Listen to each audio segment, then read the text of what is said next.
Hey y'all. So earlier today, I was over at my friend Andy's, who is a fellow YouTuber on the channel True Grit Modern Appalachian Ways. And we was talking about making videos and stuff, and he said on the tool video he was left hanging wanting more. So here you go, Andy. Here's episode number 2 on the tools. So today we're going to talk about hammers and tongs, and then I've got a new tool that I just got this weekend I'm going to show you. So I'm going to start with hammers. Now, the one I use the most is this one. It's a rounding hammer, but this was just a regular 3-pound sledge that I modified into a rounding hammer. And what makes it a rounding hammer is this face is spherical. It's like a ball. I ground it on all sides to make it round. I hold it up a little bit closer so maybe you can see. And this side is flat. Now, when you hit it with a rounded side, the metal presses out in all directions. And then when you hit it with a flat side, it flattens it back out and helps it smooth it and keeps continuation with that pressing out in the directions that it's going. Now, if you just want it to go out in a single direction, you use a cross peen. Now, you can either use a cross peen, a vertical peen, or a diagonal peen. On a cross peen, your peen is horizontal. On a straight peen, it will be vertical when holding it like this. On a diagonal, it will be either this way or this way, and you can get them in both directions. Now, as far as hammers, when you're starting out, you don't have to have nothing real fancy. You don't have to have a custom made one. You can go to Harbor Freight. You can use your grandpa's old hammer. It really don't matter. You just need something to hit the steel and figure out how each hammer moves the steel, because they all do it in a different way. Now, the ones I use the most, like I said, is number 1 will be the rounding hammer. Number 2 will be the cross peen. I also use ball peens a lot for shaping cups and dishes and spoons. And there's nothing fancy. It's just a regular old ball peen hammer. And you can get them in a bunch of different sizes. And then I have this one. It's an 8-pound sledge I have with a one-handed handle. I don't use it a whole lot, but I use it when I really need to mash something. I could talk all day about hammers because as far as blacksmithing, there's so many sizes, shapes, different styles, but these are the examples of the ones that I use the most. So I'm going to leave it at that for the hammers. Next thing I'm going to go to is the tongs. Now, you could talk for a week about the different styles of tongs that there are, because there's so many different styles and sizes to pick up and hold every different piece that you're making. But as far as your options on getting tongs, especially if you're first starting out, you have about 3 options. You can buy tongs, you can make tongs, or you can go in the middle and buy a set of pre-cut blanks and finish them. And I'm going to start with those.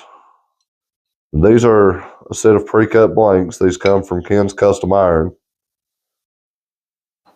And it's a cheaper way to get into it because they're already halfway there. All you got to do is finish them. And the sets, they're not much. I think they're around $30-40 for a 5-piece set. And these are 2 of the ones that I've finished out of that set. A set of small V-bit tongs and a set of scrolling pliers. Now, I've heated them up and rounded out the handles in the forge, make them a little more comfortable because they are just square cut steel and it does bite into your hand. But you get your V-bits forged in on these, drill your hole, rivet them together, and get them to the shape that you want. Your option as far as buying tongs, these are 2 that I've bought, and this set is probably the one I use the most. This is wolf jaw tongs. As you can see, they have different cutouts for holding sideways, and then they have more like a V-bit down the middle. And this is a very versatile pair. This is another set of V-bit tongs. Both of these I got from Blacksmith's Depot. And then some of the ones I made, 2 of these I made years ago, but this is just a regular small flat bit tongs. It's good for holding small things, or most of the time I use them for quenching my knives. And then these was the same thing, but I modified them to hold tomahawks. So it can go down in the eye like that, and I can hold that while I work on the bit of the tomahawk. And like I said, there's all kinds of specialty tongs you can get for holding pretty much any piece you're working. I'm going to show you one example is railroad spike tongs. Now these are made to hold the head of a railroad spike.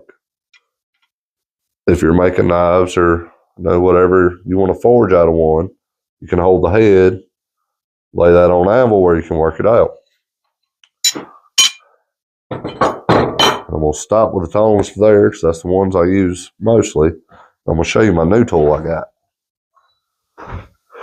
Now this kind of goes in line with the anvils, but this is a small swage block that I got from Holland Anvil. It's got, as you can see, different cutouts on each side. You got triangles or V's, different angles, widths, depths. You got circles here on the bottom, half rounds. And you got the big dish in the center, which is great for ladles. Or the first thing I made on it was one of my candle holders that goes in a mason jar. And that really sped up the process of cupping that piece of copper for that candle holder. Now on the other side here, you've got spoons, smaller circles, and then divots for sitting rivet heads. Now this is probably one of the smallest ones you can get. This is, I think, 5 1/4 by 5 1/4. It's about 8 pounds. And they make them all the way up to 24 by 24, and they've got all kinds of holes and grooves and stuff in them that help you in different aspects of forging. So as far as tools for today, I'm going to stop and leave it there. Thank y'all for watching. Thank you for the support. Hope you have a good day.